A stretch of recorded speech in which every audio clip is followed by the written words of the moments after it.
চিংড়ি মাছের ঝাল রেসিপি করব। তো চিংড়ি মাছ অনেকেই অনেক রকম ভাবে খেয়ে থাকে, কেউ পটল চিংড়ি, কেউ ইচে চিংড়ি, চিংড়ি মাছের মালাইকারি। তো আজ আমি ভাবলাম আমি একটু নতুন রকম ভাবে একটু চিংড়ি মাছটা রান্না করছি।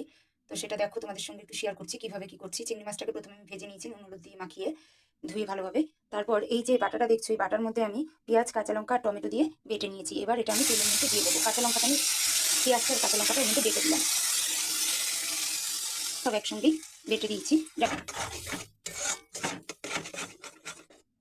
এটাও খুব সহজ পদ্ধতিতেই রান্না এটা। তো আজকে আবারও করছি, যার জন্য একবার করেছিলাম ভালো লেগেছিল, তো আজকে যার জন্য আবারও করছি। তো তোমাদের সঙ্গে শেয়ার করছি, সেটা তোমরা একটু বানিয়ে বাড়িতে বানিয়ে দেখো কেমন লাগে। দেখতে পাচ্ছ আমি যে এই যে টমেটো পেঁয়াজ তারপর কাঁচা লঙ্কা একসঙ্গে যে গ্রাইন্ডিং করে যে তেলের উপর যেটা দিয়ে কষে নিয়েছি, তার মধ্যে একটু লবণ পরিমাণ মতন, হলুদ, লঙ্কার গুঁড়ো, এগুলো যে যার পরিমাণ মতন দেবে। তো এরকমভাবে কষিয়ে নেওয়ার পর দেখতেই পাচ্ছ তেল ছেড়ে দিয়েছে। এবার আমি এর মধ্যে অল্প, বেশি পরিমাণ না, অল্প পরিমাণ একটু সর্ষে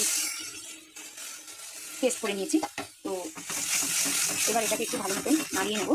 ফোটাবো না, আমি সর্ষে দিয়ে কখনোই বেশি কষাই না, কারণ সর্ষের পেস্টটা দেওয়ার পরে বেশিক্ষণ কষালে সেটা তিতো হয়ে যায়, এই জন্য আমি কষাই না।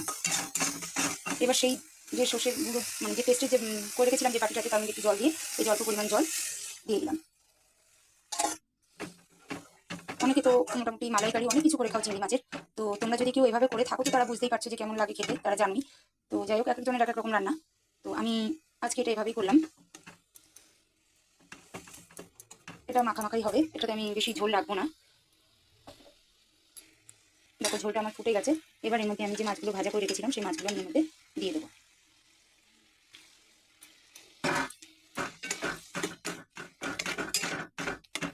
এটা কিন্তু খুব সুন্দর হয়েছে, এটা খেতেও খুব ভালো লাগে, টেস্টি লাগে। তো এরপরে আমি এর মধ্যে দুটো কাঁচা লঙ্কা ভেঙে দেবো।